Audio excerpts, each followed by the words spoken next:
On my 23rd birthday. My mom asked me, "Do you want to lose your V card tonight?" "I think you've had too much to drink, Mom." I tried taking her wine glass away.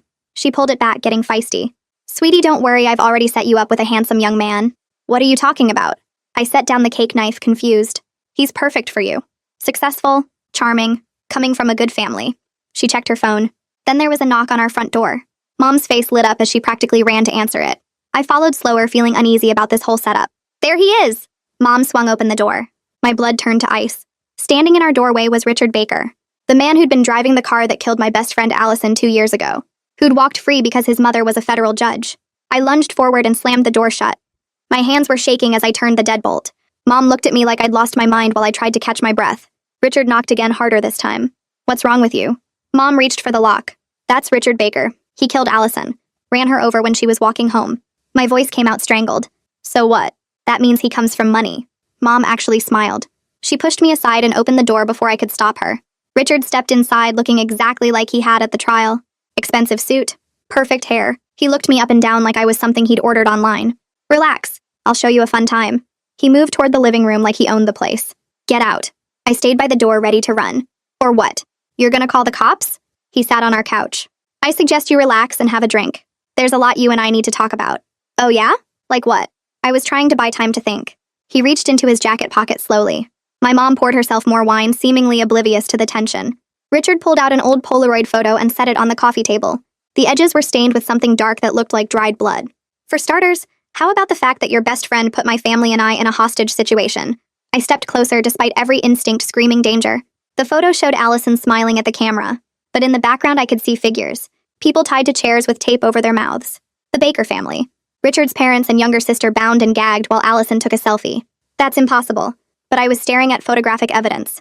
3 months before she died. She broke into our house, tied us up, spent 6 hours explaining why I deserved to suffer. Richard's voice was too calm. My mind raced. Allison had been acting strange before she died. Paranoid. Talking about justice and revenge. I'd thought it was just talk. Just her way of processing Richard getting away with hitting someone else in a drunk driving incident the year before. She tortured us. Psychological games. Making us confess to things. Recording it all. He pulled out his phone. Mom finally seemed to notice something was wrong. She set down her wine glass and looked between us. Richard played a video with the volume low. Allison's voice asking questions. The Baker family crying. Hours of footage I couldn't deny was real. She said if I didn't confess to the first accident, she'd kill my sister. Richard's calm mask finally cracked. The first accident? I felt sick. The one she caused. Pushing that man into traffic to frame me. Making it look like drunk driving. She planned everything. He showed more photos. Security footage I'd never seen. Allison near the first accident scene. Allison at a bar putting something in Richard's drink. Allison following him home. A whole narrative I didn't want to believe but couldn't deny. My best friend had orchestrated everything. "So you killed her?" I could barely speak. "I didn't mean to. She jumped in front of my car. Sewer slide by vehicle. Left a note explaining everything. But my mother made it disappear. Said the truth would destroy too many lives." His hands shook now. I sank into a chair processing this. Allison had been obsessed with justice, with punishing bad people, but she'd become worse than them, and used me as cover. Let me grieve her as an innocent victim when she'd been the predator all along. "Why are you here?" "Why now?" I asked. Because she left more than just photos. She had a partner, someone who helped her plan everything, someone who's been watching me. Watching you. He showed me recent pictures, photos of me at work, at the gym, at Allison's grave bringing flowers, all taken from a distance. All recent, all proving someone was still out there continuing Allison's work. The photos got more invasive. Me through my bedroom window, in my shower, sleeping. Her partner thinks you know where Allison hid the recordings. The ones of my family. They've been sending me messages, threatening to release them unless... He trailed off. Unless what? Though I already knew. Unless I get close to you. Find out what you know. They think Allison told you everything. He looked genuinely scared. Mom had gone pale, finally understanding this wasn't a date. This was something much darker. I thought about Allison's behavior before she died. The secrets. The late-night calls. The way she'd hugged me extra long that last time. She gave me a box. Said to keep it safe. Never open it. My voice was hollow. "Where is it?" Richard leaned forward. "My storage unit. I haven't touched it since she died." I was already grabbing my keys. Mom reached for my arm, but I pulled away and headed for the door. Richard stood up from the couch and I spun around, pointing at him. "We're going right now, but I'm driving myself and someone's going to know exactly where I am." Mom's face went red and she set down her wine glass hard enough that some sloshed over the rim. "You're being so dramatic about this." I ignored her and pulled out my phone with shaking hands. I opened my text to Jake from work and typed fast. Going to storage unit on Maple with Richard Baker. If you don't hear from me in an hour, call police. I added my location and hit send before Mom could see what I was doing. Richard grabbed his jacket and keys from where he'd left them by the door. I'll follow you there. His voice was quiet and tired. I nodded and walked past him into the hallway. Mom called after us, but I was already down the stairs and out to my car in the parking lot. I started the engine and turned on my phone's voice recorder before backing out. The app showed a red dot in the corner, proving it was working. Richard's car pulled out behind me, and I watched it in my rearview mirror as I drove toward the main road. The streets were almost empty at this time of night. Just a few other cars here and there. Every time I saw headlights behind me, my heart started racing. I kept checking my mirrors, wondering if someone was already following us, if Allison's partner was watching right now. The storage facility was across town, and the drive felt like it took forever. My hands were sweating on the steering wheel. I passed the grocery store and the gas station and turned onto Maple Street. Richard's headlights stayed steady behind me the whole way. The storage facility came into view with its orange security lights, making everything look strange and washed out. I pulled up to the gate and punched in my code. The metal gate rolled open slow, and I drove through to the back where my unit was. Richard parked a few spaces away from me and got out of his car. I grabbed my keys and phone and met him near the office. The night manager, Maddox, was inside, and he looked up when I knocked on the window. He came to the door and opened it. Hey, I remember you. His face was friendly but confused about why I was here so late. Someone tried to get into my unit a couple days ago. I need to check on something. Maddox's expression changed and he nodded. Yeah, that was weird. Some woman came by claiming she was your sister, but the description on your rental agreement didn't match at all. I turned her away. He went back inside and came out with a logbook. Here's what I wrote down. She had a blue sedan, and I got part of the license plate on our security camera. He showed me the entry, and there was a partial plate number written in his neat handwriting. Can I get a copy of that and the camera footage? Maddox nodded again. Sure thing. Give me your email and I'll send it over tomorrow. I walked to my storage unit with Richard following a few steps behind like I'd told him to. The orange lights made shadows across the rows of metal doors. I unlocked the padlock and rolled up the door. Inside were boxes and old furniture, and right in front was the sealed box Allison had given me 2 years ago. It was still wrapped in the same brown packing tape with her handwriting across the seal in black marker. Keep safe. Don't open. I pulled out my phone and took pictures of the box from every angle. The seal was complete. Nobody had touched it since she gave it to me. Richard stood at the door of the unit watching but not coming closer. That's it. His voice was flat. I picked up the box. It was lighter than I remembered. I took a few more pictures showing the tape was unbroken and then carried it out. Richard closed the unit door behind me and I locked it again. We walked back toward the cars and I was looking down at my phone checking the photos when Richard grabbed my arm. I looked up fast and he was staring across the parking lot. About 50 yards away, there was a dark sedan parked under a broken light. I saw a flash like someone taking a picture with their phone. Then the car's engine started and it pulled away fast. The back license plate was covered in mud so I couldn't read it. Richard's face had gone completely white. That's them. That's Allison's partner. He was breathing hard like he might pass out. I took a picture of the sedan as it drove away, but it was too far and too dark to get anything useful. We both stood there for a second and then I ran to my car. Richard got in his and we drove out of the storage facility together. I kept checking behind us the whole way home, but I didn't see the sedan again. Back at my apartment, I made Richard wait in the hallway while I checked inside. Everything looked normal. I let him in and locked both the door and the deadbolt behind us. I set the box on my kitchen table and Richard sat on the couch across the room like I told him to. I found scissors in a drawer and cut through the packing tape carefully. Inside the box was an encrypted USB drive in a plastic case, a journal with Allison's handwriting on the cover, a sealed envelope with my name written across it, and a small key taped to the inside of the box flap. The key looked like it went to a safety deposit box. The envelope had words written in Allison's block letters. Only if something happens to me. My hands were shaking as I laid everything out on the table. Richard leaned forward but stayed where he was sitting. I need a lawyer before we do anything else. I looked at Richard and he nodded slowly. I'm calling someone first thing in the morning. You can either wait or leave, but I'm not making any choices about this stuff tonight. Richard stood up and pulled a business card from his wallet. He set it on the table near the box. That's my number. The partner gave me until Friday to get those recordings, or they're going to release everything to the media. My family will be destroyed. He walked to the door and I unlocked it for him. I'll call you tomorrow after I talk to a lawyer. Richard nodded and left without saying anything else. I locked the door behind him and turned the deadbolt. Then I checked it 2 more times to make sure it was really locked. I was walking back to the kitchen when I noticed something. There were fresh scratches around my doorknob that definitely weren't there this morning. Little metal marks like someone had tried to pick the lock. My stomach dropped and I pulled out my phone. I called 911 and told them someone tried to break into my apartment. The operator said officers would be there soon. I sat on the couch staring at my door and the box on the table. Everything felt wrong and dangerous. 2 police officers showed up within 20 minutes. They took pictures of the scratches on my doorknob and wrote down my statement. They said they'd file a report and that I should call if I noticed anything else suspicious. About an hour after the regular officers left, there was another knock on my door. I checked the peephole and saw a man in a suit holding up a badge. Detective Dominic Salas. I opened the door with the chain still on. The detective showed me his badge up close. The patrol officers called this in and I wanted to follow up. I let him inside and he looked at the scratches on the door. Then I told him everything. About Richard showing up. About Allison's box and what Richard claimed she did. About the storage facility and someone trying to access my unit. About the sedan that followed us and took pictures. Detective Salas listened and wrote everything down in a notebook. He looked at the box on my table but didn't touch it. Don't open or share any of this until you have a lawyer present. This could be evidence in a criminal case. He took my full statement about the storage facility and the sedan. I'm opening a case file for stalking and attempted breaking and entering. If anything else happens, you call me directly. He gave me his card and left. The next morning, I barely slept.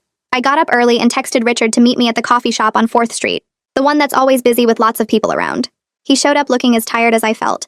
We sat at a table near the window where everyone could see us. Richard wrapped his hands around his coffee cup. I'm terrified of whoever Allison's partner is. They've proven they can get to my family. To my sister. His voice cracked a little. I know. I took a sip of my coffee even though my stomach felt sick. We need a truce. You stay away from me except for updates and only when we're in public places like this. I'll try to figure out what Allison wanted with all this without putting either of us in more danger. Richard nodded fast. That works. I can't risk my sister getting hurt again. We sat there for a few more minutes, not really talking. Then Richard left first, and I waited 10 minutes before leaving myself. I drove home checking my mirrors the whole way, but I didn't see anyone following me. That evening, I sat at my kitchen table with Allison's sealed letter in front of me and my phone on speaker with Tiana Wainwright listening. I took a picture of the intact seal before breaking it. The paper inside was covered in Allison's handwriting, that same neat print I'd seen on 1,000 birthday cards and study notes. I started reading out loud so Tiana could hear everything. The first paragraph sounded like Allison, talking about how much our friendship meant and how she trusted me more than anyone. But then the tone shifted. She wrote about mirrors, people who reflected everything wrong with society and deserved consequences because the system protected them. She listed names I didn't recognize alongside Richard's. She talked about calculated justice and engineered accountability. The words made my hands shake because this wasn't the Allison I thought I knew. Near the end, she mentioned her partner only as B, writing that B understands justice better than the broken system ever could. She said B would continue the work if anything happened to her. I finished reading and set the letter down feeling sick. Tiana was quiet for a moment before telling me to photograph every page and send the copies to her secure email immediately. I did exactly that, my phone camera shaking slightly as I documented each sheet. After I sent everything, Tiana told me she'd review it tonight and we'd talk tomorrow about next steps. I thanked her and ended the call. I sat there staring at Allison's handwriting, wondering how I'd missed all the signs that my best friend was planning psychological torture campaigns against people she decided deserved punishment. My email notification dinged and I opened my laptop expecting something from Tiana. Instead, it was from Maddox at the storage facility. The subject line said, Access Attempt Documentation. I opened it and found the security logs showing someone tried to access my unit 3 days ago, 2:47 a.m. Attached were grainy security stills from the parking lot camera. The figure wore dark clothes and a distinctive backpack covered in patches I couldn't quite make out in the low resolution. But what I could see clearly was the way they walked, favoring their left leg with a noticeable limp. The timestamps showed them circling the building twice before approaching the main entrance. Maddox's note said the person claimed to be my sister, but he turned them away because the description didn't match my rental paperwork. I forwarded everything to Detective Salas immediately, with a note explaining the attempted entry and the limp detail. Seeing the evidence of someone actively hunting for Allison's materials made this feel more real and urgent. I wasn't just dealing with threats anymore. I had proof someone was taking concrete action. I opened a new document on my laptop and started listing everything I could remember. The partial license plate from the storage facility attempt that Maddox had noted. The plate from last night's sedan that I'd glimpsed before the mud obscured it. I wrote down timestamps for both sightings and descriptions of the vehicles. The sedan had been dark-colored, maybe black or navy, with a dent in the rear bumper. I added notes about the backpack and the limp. Then I printed 2 copies of everything and put them in separate envelopes. My phone rang and Detective Salas's name appeared on the screen. I answered and he said he got my email with the storage facility information. He asked if I could bring him hard copies of everything I'd documented. I told him I already had them ready. He said the license plates would take time to run through the system, and the mud obscuring might be intentional to slow down identification. He warned me that people who plan this carefully usually have backup plans. I promised to drop off the documentation at the station tomorrow morning. After we hung up, I felt a small sense of control returning, because I was taking active steps instead of just reacting to threats. I was building a paper trail and involving the right authorities. It wasn't much, but it was something. The next afternoon, I sat across from Tiana in her office conference room going over everything. She had Allison's letter printed out in front of her with notes in the margins. She explained that I could face obstruction charges if I hid evidence of crimes, especially with the hostage situation and the judicial corruption materials. But she also said I had rights about when and how I turned materials over to authorities. The law recognized attorney-client privilege and the need to protect myself from self-incrimination.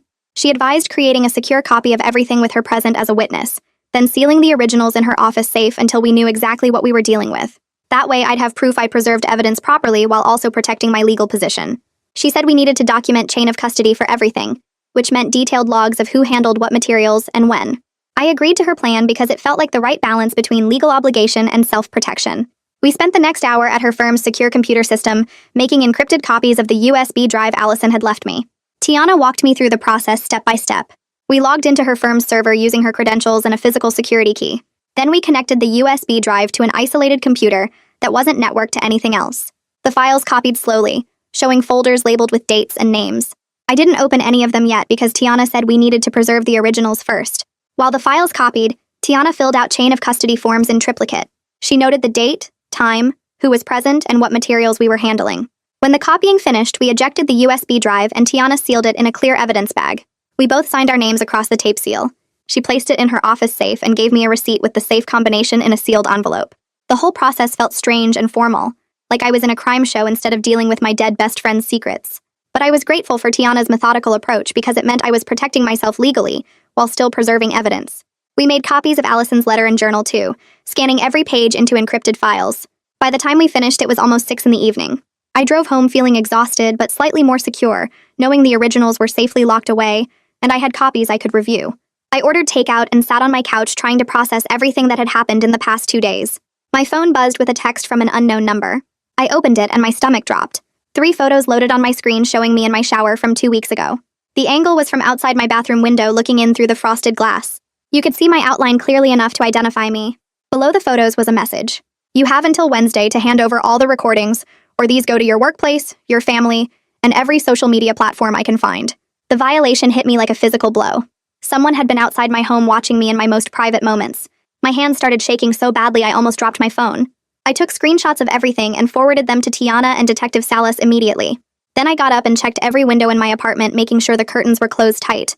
I couldn't stop thinking about how long someone had been watching me without my knowledge. The rage built slowly underneath the fear. Wednesday was 4 days away. 4 days to decide what to do about Allison's materials, while someone threatened to destroy my reputation and privacy. I texted Tiana asking if we could watch one of the hostage videos tomorrow to understand exactly what we were dealing with. She responded within minutes saying yes and to come to her office at 10 a.m. That night I barely slept, checking the window locks repeatedly and jumping at every small sound. The next morning I arrived at Tiana's office early. She had coffee ready and her laptop set up in the conference room. We sat down and she opened the encrypted files from Allison's USB drive. The first video file was labeled Baker Family Session 1. Tiana clicked play and the screen showed a dimly lit basement.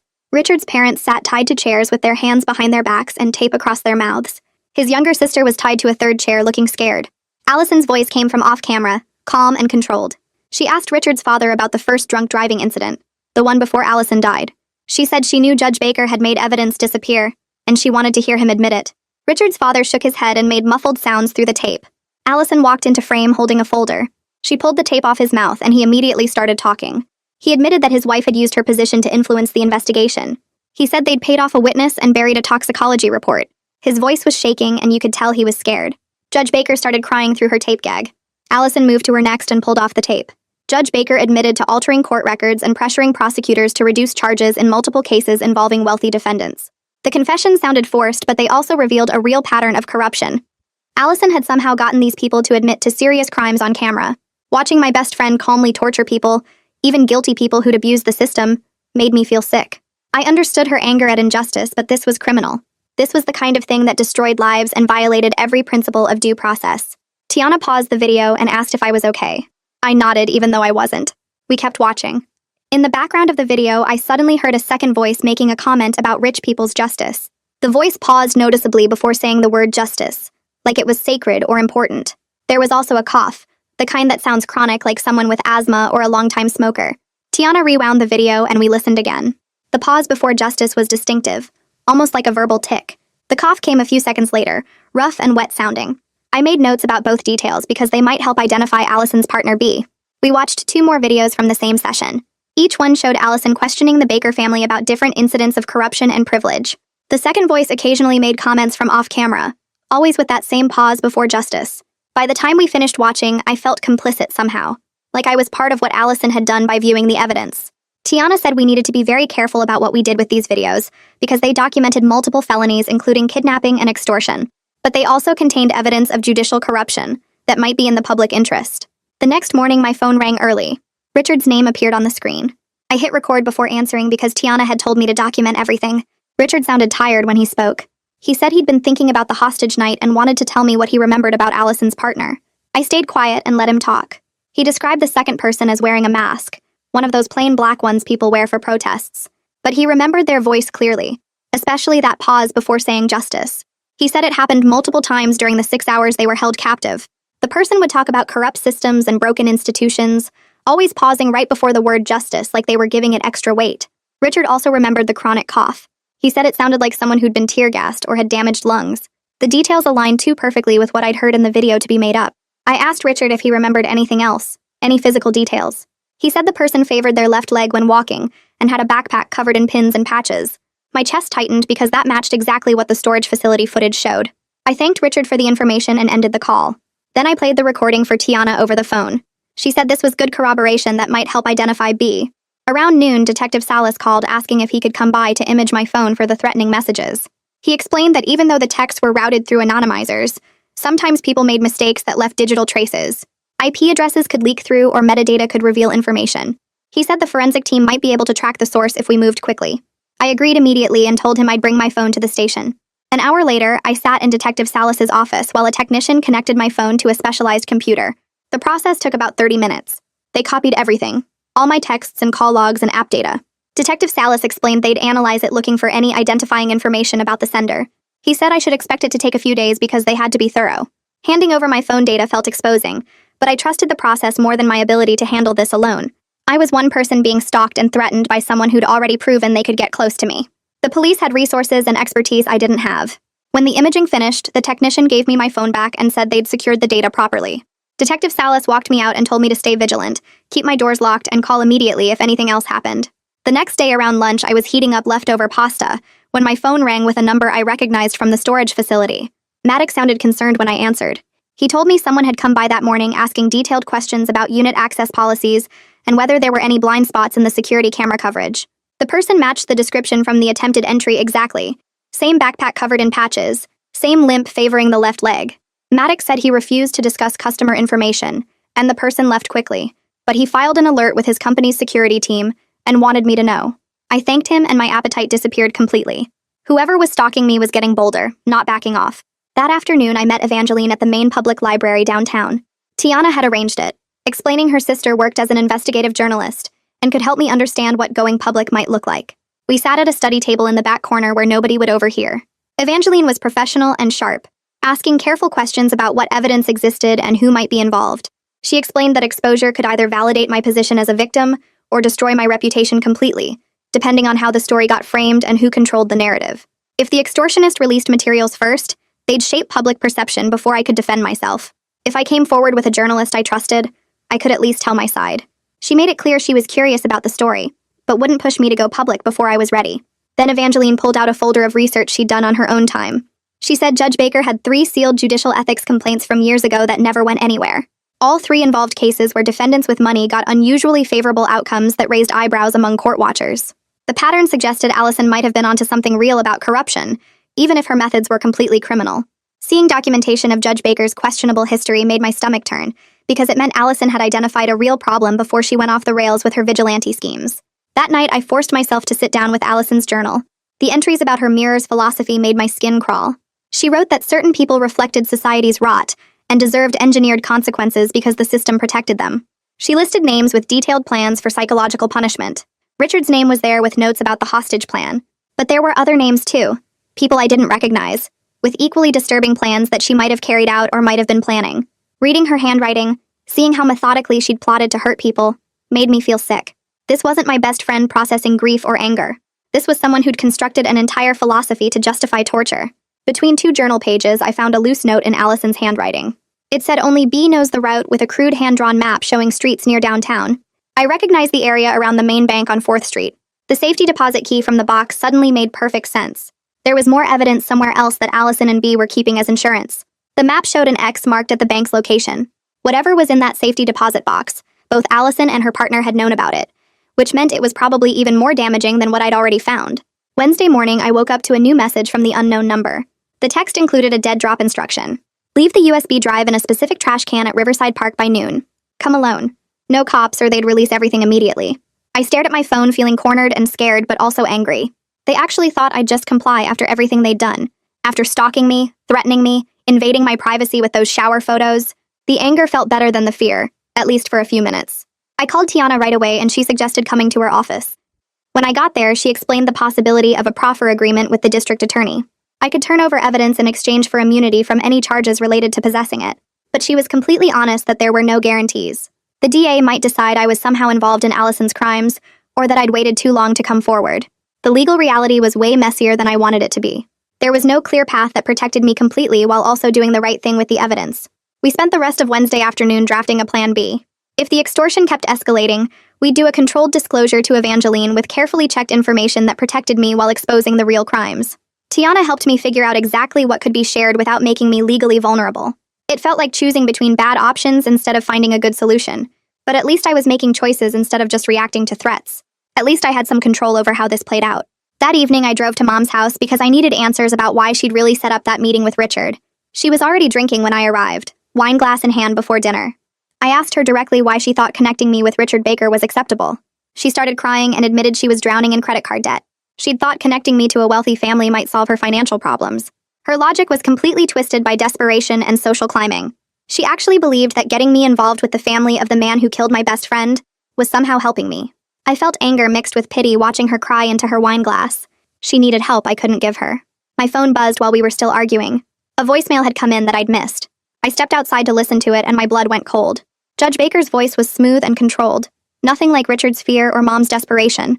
She urged containment of the situation for everyone's benefit. The phrasing was careful, but the threat was obvious. She mentioned what happens to people who make accusations they can't prove. The message gave me cold clarity about exactly what kind of power had protected Richard before. This wasn't just about one cover-up. This was about a woman who'd spent years using her position to make problems disappear, and she saw me as just another problem to contain. Thursday morning, my phone rang while I was still in bed staring at the ceiling after barely sleeping. Evangeline's voice was excited when I answered, talking fast about cross-referencing Allison's social media and old activist group photos. She'd found someone with the initial B who showed up in multiple justice reform protest pictures with Allison over a 2-year period. The name was Bree Norwood, and the old photos showed someone matching the backpack person's build exactly. Even more telling, there were recent photos where you could see a visible limp on the left side from what Evangeline's research said was a protest injury involving police. My hands started shaking as she sent me the photos, and I saw this person who'd been terrorizing me finally had a face and name. Bree had short dark hair and wore the same style of backpack with activist patches in photos from 3 years ago. The limp was obvious in video footage from a protest march. Everything clicked into place in a way that made my stomach hurt. I called Richard immediately after hanging up with Evangeline because he needed to know we had a name. He answered on the first ring sounding exhausted, and said he'd been thinking about turning his phone over to Detective Salas anyway. The unknown number had sent him 3 more messages overnight with increasingly specific threats about his sister Alexis. He was done protecting himself if it meant putting her in more danger. We agreed to meet at the police station in an hour, and his voice sounded different from before. Less guarded and more genuinely scared. I got dressed quickly and drove to the station with my own phone recording everything like Detective Salas had taught me to do. Richard was already waiting in the lobby when I arrived, looking like he hadn't slept either. His expensive suit was wrinkled and his perfect hair was messy for the first time since I'd met him. Detective Salas met us in a conference room and Richard handed over his phone without any hesitation or lawyer present. He unlocked it completely and showed Detective Salas the entire message thread from the unknown number. I watched over Detective Salas's shoulder as he scrolled through texts that matched exactly what I'd been receiving. Threats about releasing the hostage videos. Demands to get information from me. Proof they'd been watching both of us with photos taken from outside our homes. The messages to Richard were even more invasive than mine, showing his sister leaving her college dorm and getting into her car. One message had a photo of Alexis through her dorm window, with the caption about how easy it would be to get inside. Richard's hands were clenched on the table and his jaw was tight as Detective Salas documented everything. His cooperation felt completely genuine and driven by real fear for his sister, rather than trying to save himself. Detective Salas spent the rest of Thursday afternoon canvassing businesses near my apartment, instead of rushing to get warrants or making arrests. He explained while we sat in his car that building a solid case meant being patient and thorough. He needed to establish patterns and gather evidence that would hold up in court, rather than moving too fast and letting someone slip through legal loopholes. I was impatient and scared sitting there watching him knock on doors and show photos to shop owners. Every minute felt like wasted time when Bree could be planning something worse. But Detective Salas was calm and methodical, taking notes and collecting business cards from managers who said they'd check their security systems. He told me the slow grind of proper investigation was better than rushed mistakes that could get a case thrown out. I accepted it even though waiting felt impossible when I knew someone was watching me. By Thursday evening, Detective Salas had collected footage from 3 different businesses and called me to come back to the station. He had his laptop set up in the conference room with several video files queued. The first one showed the limping figure with the distinctive backpack walking past a corner store 2 blocks from my building. The timestamp said 10:47 p.m. on Monday night. The second clip from a different angle showed the same person on Tuesday at 11:13 p.m. The third was from Wednesday at 10:52 p.m. Detective Salas played them one after another, and the pattern was obvious and terrifying. This person had been surveilling my building on a regular schedule between 10 p.m. and midnight for at least the past week. You could see them pause at certain spots to take photos with their phone. The backpack was clearly visible with its patches, and the limp was unmistakable. My chest felt tight watching proof that someone had been outside my home night after night while I slept. Friday morning, I was drinking coffee and trying to focus on anything else when my email dinged with a message from Maddox at the storage facility. He'd upgraded the security cameras after the attempted entry, and had gone back through the footage with better resolution. The attached image showed a much sharper frame of the backpack person from the night they tried to access my unit. You could see details that weren't visible before, including a small enamel pin on the backpack strap. I zoomed in on my phone, and the pin showed a raised fist symbol that was common in activist circles and social justice movements. It was the kind of specific detail that could identify someone if you knew where to look. I forwarded the image to Detective Salas and Evangeline immediately with shaking hands. The evidence was piling up in a way that felt both validating and scary, because it meant this was all really happening. Tiana called mid-morning to say Detective Salas had approved us accessing the safety deposit box as long as he was notified before we went. She picked me up at noon, and we drove downtown to the bank where the small key from Allison's box supposedly opened something. I'd called ahead to make an appointment and brought multiple forms of ID plus the paperwork showing Allison had listed me as authorized. The bank manager was professional but curious as we followed her to the vault area in the basement. Tiana stayed close to me as I used the key in box 847, which was rented under the fake name Sarah Mitchell. Inside was another encrypted drive identical to the first one, and handwritten notes in Allison's messy scrawl. The top page said, "If B keeps going after I'm gone, use this to stop them," and my blood went cold reading it. Allison had apparently planned for the possibility that her partner might go rogue and had left me a way to stop Bree. The weight of responsibility for what to do with this information felt crushing. Back at Tiana's office, we connected the second encrypted drive to her secure system, using the same password from Allison's journal. The drive contained hundreds of email files between Judge Baker and other officials discussing case outcomes and favorable rulings. There were messages about making evidence disappear and coordinating with prosecutors to ensure certain defendants got minimal sentences. Allison's notes were typed in separate documents analyzing the corruption patterns and connecting dots between cases over a 5-year period. It was devastating evidence of real systemic problems that showed Judge Baker had been using her position to manipulate justice for wealthy defendants. But it was also clear proof that Allison had been building leverage for blackmail, rather than planning to expose corruption through proper channels. I felt the weight of responsibility for what to do with information this explosive sitting heavy in my chest. Turning it over to authorities meant destroying lives, but keeping it hidden meant letting corruption continue. Tiana suggested we listen to more of the hostage audio to understand the full scope of what happened that night. We put on headphones and played files from later in the 6-hour ordeal when Allison's questioning had gotten more intense. Alexis's voice came through the speakers, young and terrified, begging Allison to let them go. She was only 16 during the hostage situation, and you could hear her crying as she promised they'd do better and change their ways if Allison would just stop. She talked about being scared and wanting to call her mom and not understanding why this was happening to her. Hearing her terror made the Baker family feel like real people who'd suffered real trauma, rather than just corrupt villains who deserved punishment. They'd definitely benefited from corruption and used their position to avoid consequences, but they were also human beings who'd been terrorized. The moral complexity of the situation made my head hurt, because there were no clear good guys or bad guys, just people who'd all done terrible things. Evangeline called late Friday afternoon with information from her courthouse source who'd been digging into personnel records. A clerk named Bree had left her position suddenly 2 years ago, right around the time Allison died. The departure came after an ethics complaint investigation that got quietly buried, but left a paper trail if you knew where to look. Old staff photos from the courthouse website showed someone wearing the same style backpack with activist pins that matched our surveillance footage. The pieces were clicking into place in a way that felt inevitable, but I wished they weren't because it meant Allison's partner was someone with inside access to the justice system. Bree had worked in the criminal division where she would have seen case files and evidence and known exactly how the corruption worked. She'd been perfectly positioned to help Allison gather information and plan her revenge schemes. The inside access explained how they'd known so much about the Baker family's activities. Friday night, Detective Salas called me at home with a warning that made my stomach drop. He'd consulted with the district attorney about the judicial emails on the encrypted drive, and they were considered stolen documents. Any leak of that information to the media or public could bring charges against me for possessing and distributing stolen materials, even though I hadn't stolen them myself. He strongly suggested coordinating with his department if I was considering going public with anything. The law around whistleblowing and stolen documents was complicated, and I could face real legal consequences for trying to expose corruption using evidence that was obtained illegally. The reminder that I could be charged with crimes for Allison's actions made the risk feel very real and personal. I thanked him for the warning and hung up feeling trapped between doing the right thing and protecting myself from prosecution. I spent the weekend dreading Monday morning, but nothing prepared me for walking into the office and seeing my boss standing by my desk with someone from HR. The HR woman introduced herself as Patricia and suggested we talk in the conference room, which made my stomach drop, because nothing good ever happens in conference rooms. My boss looked uncomfortable and kept checking his phone while Patricia pulled up her laptop and showed me an email that had been sent to the entire company directory over the weekend. It had my full name, my address, vague accusations about me being involved in blackmail schemes, and links to public records that made it look like I was under investigation for something criminal. Patricia was professional about it, asking if I knew who might have sent this and whether there was any truth to the allegations, but I could see the concern in her eyes. I explained about the stalking case and showed her the police report number Detective Salas had given me, but she kept using phrases like optics and company reputation that made it clear where this was heading. My boss finally spoke up and suggested I take a short leave while things settled down, maybe 2 weeks with pay to start, and they'd reassess from there. It felt like being punished for being a victim, like I'd done something wrong by having a dead friend with secrets, and a stalker who wanted to destroy my life. I agreed because what choice did I have?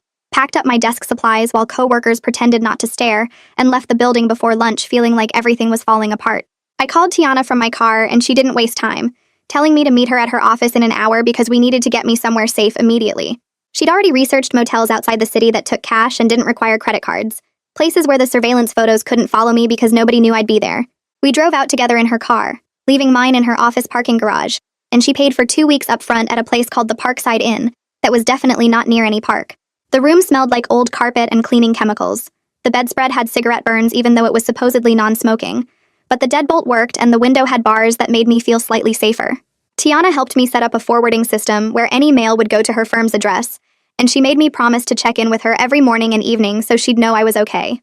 After she left, I sat on the bed and stared at the water-stained ceiling, feeling like I'd gone into hiding in my own city, because someone I'd never met decided I knew things I didn't actually know. Tuesday afternoon, I was trying to figure out what to do with myself in the motel room when Mom called, and I almost didn't answer because I was still angry about the Richard situation. But something in the way the phone kept ringing made me pick up, and she was crying so hard I could barely understand her at first. She said someone had called her house that morning with details about her daily routine that could only come from watching her through windows. Things like what color nightgown she wore to bed, and what time she drank her morning coffee. They knew she took her garbage out at 7:30 on Tuesday mornings, knew she kept her spare key under the flower pot by the back door, knew she'd been to 3 AA meetings in the past week.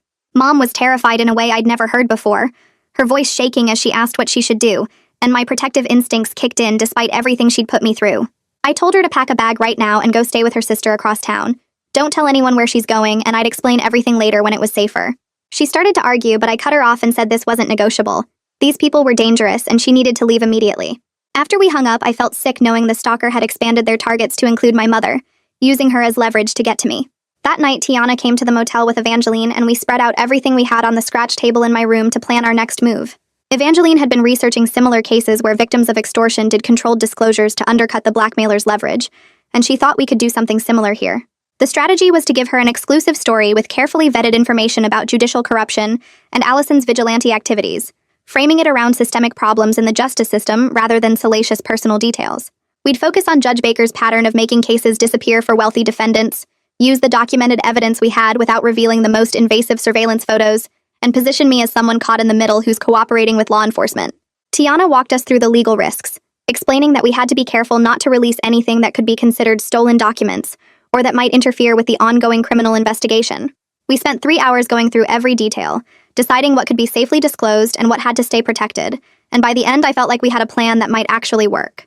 The goal wasn't revenge or exposure for its own sake, but removing the extortionist's power by taking away their leverage, making the information less valuable by controlling how it became public. Wednesday morning, I woke up to a new voicemail from the unknown number, and this time the extortionist sounded angry instead of controlled. Their voice was distorted through some kind of filter, but the emotion came through clearly as they ranted about me disappearing and not following their instructions. Then they said something that made my blood run cold, referring to Allison and saying, "We promised her we'd protect you, but you're making that impossible." They used "we" instead of I for the first time, admitting there had been multiple people involved even though they'd always pretended to work alone before. The slip revealed something important about their motivation, that this wasn't just about blackmail or money, but about some twisted sense of loyalty to Allison, even though she was dead. They'd made promises to her, commitments about protecting me or carrying on her work, and my refusal to cooperate was violating something they saw as sacred. Understanding that this came from warped grief and misguided devotion somehow made it worse because you can't reason with someone who thinks they're honoring a dead person's wishes. I saved the voicemail and sent it to Detective Salas immediately, knowing that every mistake they made gave us more evidence to work with. Detective Salas called back within an hour with news that actually felt like progress for the first time in days. The bank lobby security footage from the day I'd accessed the safety deposit box showed the backpack person shadowing me from across the street, and this time the angle was good enough to get a partial license plate that was actually readable. He'd already run it through the system and was following up on the registration, but he wanted to warn me that identifying someone didn't mean we could arrest them yet, because we still needed to build a solid case. I understood the legal reality but felt frustrated that knowing who was terrorizing me wasn't enough to make it stop immediately. He promised to call back as soon as he had more information, and reminded me to stay at the motel and not go anywhere alone, which wasn't hard because I was too scared to leave the room except for absolutely necessary errands. By Wednesday afternoon, Detective Salas called again with the breakthrough we'd been waiting for. The license plate traced back to a vehicle registered to someone named Bree Norwood, at an address in the activist housing cooperative where Allison used to volunteer on weekends. He'd pulled up old photos from protest archives and found images of Bree with the same chronic cough we'd heard in the background of the hostage videos, damage from tear gas exposure at a demonstration 2 years ago. Everything pointed to one person, someone who'd been close enough to Allison to help with her schemes, who had the ideological motivation to see this through, who fit every detail we'd collected from surveillance footage and audio recordings. Now we had a name and face to the threat, a real person instead of a shadowy figure, and Detective Salas was working on getting a warrant for her arrest. He showed me a photo over a video call, and I stared at this woman I'd never met who'd been watching me shower and sleep, who'd sent my personal information to my workplace, who'd threatened my mother with details that proved she'd been surveilling her too. Bree looked ordinary in the photo, just another activist with determined eyes and a slight smile, nothing that would make you think she was capable of the systematic harassment she'd been carrying out. I went back through Allison's notebook that evening, looking for any mention of Bree now that I knew who to search for, and found another page I'd missed before. There in Allison's shorthand was Bree, written next to a to-do list that included "Keep N safe," with an arrow pointing to what I recognized as my nickname. Allison had apparently given Bree instructions to protect me, some directive about making sure I stayed safe after she was gone, but Bree had twisted that responsibility into surveillance and control.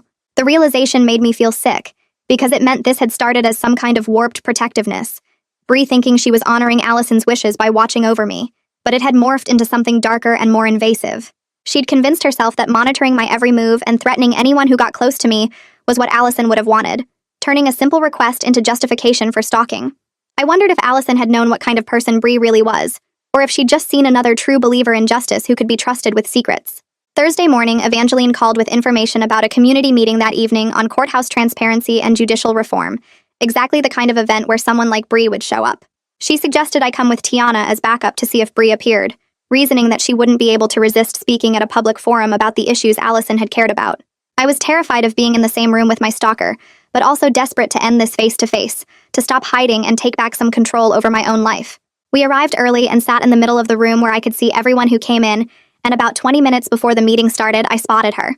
Bree kept to the back row, wearing that same distinctive backpack covered in activist pins, favoring her left leg slightly as she settled into her seat.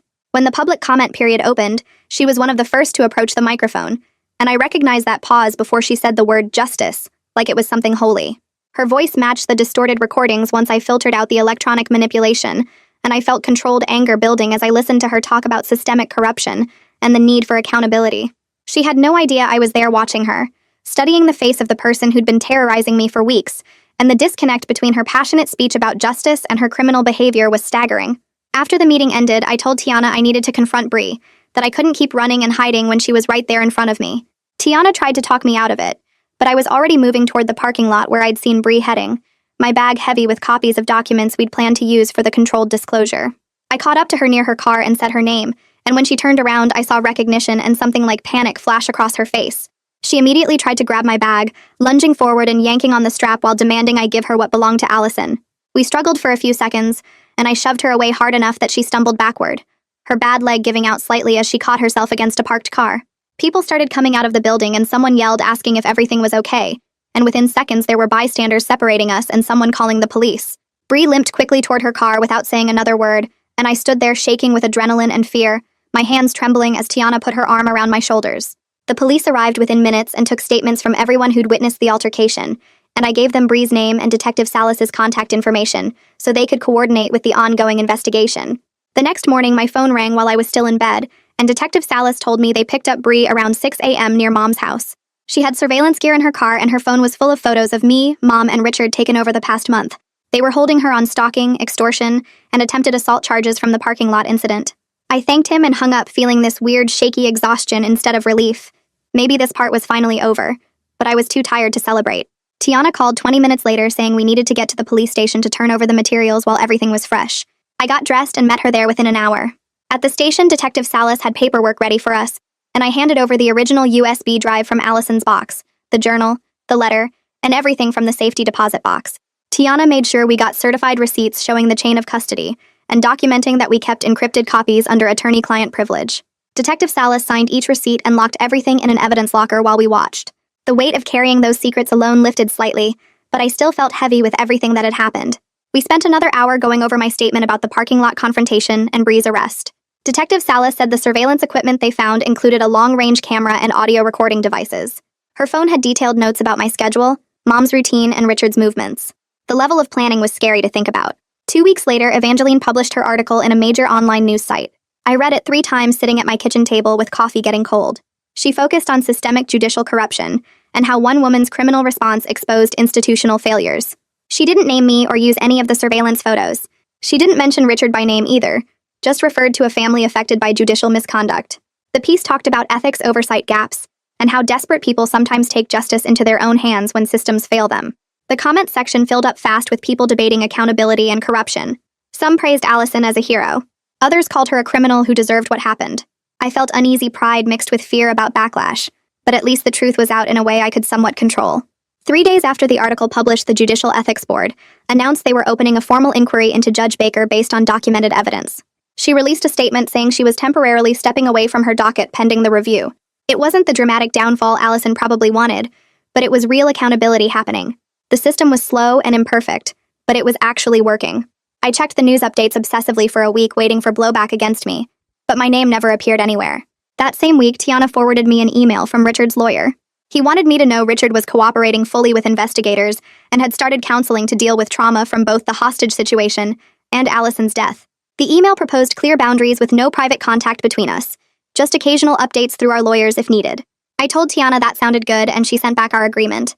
It felt like a measured adult way to close that chapter. I could live with knowing Richard existed somewhere dealing with his own mess while I dealt with mine. The next day, Mom called from her sister's house. Her voice sounded different, clearer somehow. She told me she attended her first AA meeting and wanted to apologize without making excuses for setting up the dangerous meeting with Richard. She admitted her drinking, and desperation made her ignore obvious red flags that should have stopped her. I listened without interrupting, and when she finished, I told her I needed time, but I was willing to work toward rebuilding trust if she stayed sober and respected my boundaries.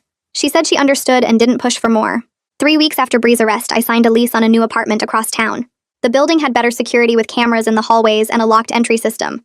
I spent a weekend installing my own camera system inside, covering the front door, windows, and main living areas. The expense hurt my savings account, but reclaiming a sense of safety was worth every dollar. As a condition of Bree's bail, I got a restraining order requiring her to stay at least 500 feet away from me, my home, and my workplace. My new place had good locks and neighbors who actually talked to each other in the hallways. One woman 2 doors down introduced herself and mentioned she worked from home most days if I ever needed anything. It felt like a small, normal kindness I hadn't experienced in weeks. The following week, Tiana called about a plea deal offer from Bree's public defender. Bree would plead guilty to stalking and extortion in exchange for mandated mental health treatment and a permanent no-contact order. Tiana explained that Bree's lawyer was arguing she got radicalized by grief and Allison's manipulation. The lawyer painted Bree as another victim who got twisted into criminal behavior by someone she trusted. I thought about it for 2 days before telling Tiana I would agree to the plea. I wanted this over more than I wanted revenge. I also understood on some level how Allison could twist someone's good intentions into something dark, because I'd seen her do it. 5 weeks after everything started with Richard showing up at my door, I drove to the cemetery on a cold Saturday morning. I parked and walked to Allison's grave without flowers or a note. I just stood there looking at her name carved in stone. She was my best friend, and someone capable of terrible things. Both facts were true at the same time. Accepting that complexity without absolving her felt like the only honest response I could give. I stayed maybe 10 minutes, then walked back to my car. The following Tuesday, I met Richard one final time at Tiana's office. She sat between us at the conference table with paperwork confirming his cooperation with the ethics investigation. Richard looked thinner and older than the last time I'd seen him, but there was something calmer about him now, like he'd stopped fighting reality. We reviewed the boundaries document together, Tiana explaining each point about no private contact and communication only through lawyers. When we finished, Richard stood up and extended his hand across the table. I shook it, feeling sober understanding pass between us. We were two people who got caught in Allison's web and were trying to untangle ourselves with as much dignity as possible. We didn't need to be friends or stay in touch. We just needed to acknowledge what happened and move forward separately.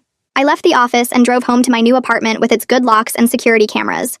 The afternoon sun was bright and cold. Traffic moved steady on the highway. Everything felt ordinary in a way I'd forgotten was possible. 6 weeks after taking leave, I walked back into my office building with my badge in hand and my stomach tight with nerves. HR had arranged a meeting first thing where they explained the limited disclosure to my immediate team about being a stalking victim without going into details. My manager shook my hand and said they were glad I was back. My coworkers were awkward at first with too many concerned looks and careful questions about how I was doing. But by the end of the first week, they'd mostly gone back to normal office chat about deadlines and weekend plans. I sat at my desk sorting through emails and attending meetings about projects that had moved forward without me. The routine felt precious in a way I hadn't appreciated before. Coffee breaks, lunch runs, status updates, all the ordinary boring parts of work that meant nobody was watching me through windows or sending threatening messages. I stayed late on Friday to catch up, and when I locked my computer and headed to the parking garage, it felt like a small victory. 2 days later, I sat in Tiana's office going over the final invoice from her firm. The number made my chest tight, but I'd expected it to be bad. She walked me through a payment plan that would take 2 years to clear at a rate I could actually manage on my salary. I signed the paperwork and set up the automatic payments from my checking account. That evening, Mom called and offered to help with money she claimed to have saved from her part-time bookkeeping job. I told her no thank you and explained I needed to handle this myself. She got quiet on the phone and I could hear her processing the rejection, but I meant it. Her help always came with strings and expectations, and I was done with that pattern. Taking ownership of my own problems felt like growth, even when it meant eating ramen for dinner more nights than I wanted to. The following Tuesday, Mom and I met at a diner halfway between our places for our first weekly dinner. I'd picked the location deliberately so neither of us had home court advantage. She slid into the booth across from me and set her 2-month sobriety chip on the table between us like a promise. We ordered burgers and fries and talked carefully about safe topics like her new hobby of painting and my return to work. When she started to veer into asking about Richard or the legal stuff, I held up my hand and reminded her of our boundaries. She nodded and changed the subject. The trust between us was tentative and fragile. I was ready to walk away if she backslided into drinking or boundary violations. But I was willing to try because she seemed to be trying too. We split the check and hugged briefly in the parking lot before driving our separate ways. 3 days later, Detective Salas called to update me on the case. He explained that Richard's family members, including his sister Alexis, had been offered chances to give statements for the ethics investigation into Judge Baker. The state attorney general's office had taken over the case and all the evidence was properly archived in their system. Hearing that the materials were in official hands instead of hidden away or destroyed brought a quiet sense of gratitude. The system had worked slowly and imperfectly, but it had worked. I thanked Detective Salas for keeping me informed, and he said he'd let me know if there were any major developments. That weekend, I made a decision that had been weighing on me for days. I drove to the police station and asked to speak with Detective Salas. When he came out to the lobby, I handed him the sealed envelope containing Allison's final letter. I'd been keeping it as a memento of our friendship, but I realized it belonged in the case file. Choosing transparency over sentiment felt like honoring the truth instead of the friendship I thought we had. Some things were too important to stay private. Detective Salas took the letter and logged it into evidence while I watched. Walking back to my car, I felt lighter somehow. 7 weeks after everything started, I sat in a therapist's office for the first time. My doctor had given me a referral to someone who specialized in trauma and complicated grief. The therapist was a middle-aged woman with a calm voice who asked me to start from the beginning. I told her about Allison and Richard and the surveillance and the whole tangled mess. She listened without interrupting and took notes on a yellow legal pad. At the end of the session, she said that being betrayed by someone you loved was a unique kind of loss. The grief mixed with anger mixed with confusion created a complicated knot that would take time to untangle. I scheduled weekly appointments and left, feeling like maybe this would help me trust people again someday. The work ahead felt humbling and sometimes painful, but I was hopeful. During my 3rd therapy session, I found myself talking about a personal rule that had been forming in my mind. I explained that I wouldn't keep secrets that made me complicit in harm even for people I loved. It was the lesson Allison's betrayal had taught me. My therapist nodded and said that was healthy self-protection. She suggested I write it down as a promise to myself. I pulled out my phone and typed it into my notes app right there in her office. Seeing the words on screen made them feel real and binding. 8 weeks after the night Richard showed up at my door, I stood in my new apartment kitchen cooking a simple dinner of pasta and vegetables. I moved around the space that was finally starting to feel like mine. After eating, I washed the dishes and dried them carefully before putting them away. I checked the windows out of habit rather than panic and made sure the locks were secure. My phone sat on the counter on silent mode. When I picked it up, there were no messages from unknown numbers. No threats. No surveillance photos. I looked out the window at the parking lot below and saw no suspicious cars or figures watching. The calm wasn't complacent because I knew threat could return. But for tonight, I was safe, and that was enough. I made tea and sat on my couch with a book I'd been meaning to read for months. Sitting there with my tea cooling on the side table, I realized something important. The relief I felt didn't erase the damage Allison had caused or the ways this whole experience had changed me. But it made room to breathe. It created space to imagine a future where I wasn't defined by what she did or the trauma of being watched and threatened. I was building something new from the broken pieces. A life with better boundaries and clearer priorities, and the knowledge that I could survive hard things. That felt like the best kind of justice I could give myself. Not revenge or punishment, but the choice to keep living and growing despite everything that happened. I turned the page of my book and kept reading. Cool, so the takeaway is everyone you love might secretly be a criminal mastermind. Great life lesson. Hit subscribe for more cheerful stories about trust issues and surveillance. Catch you later. Maybe check your friends' storage units just to be safe.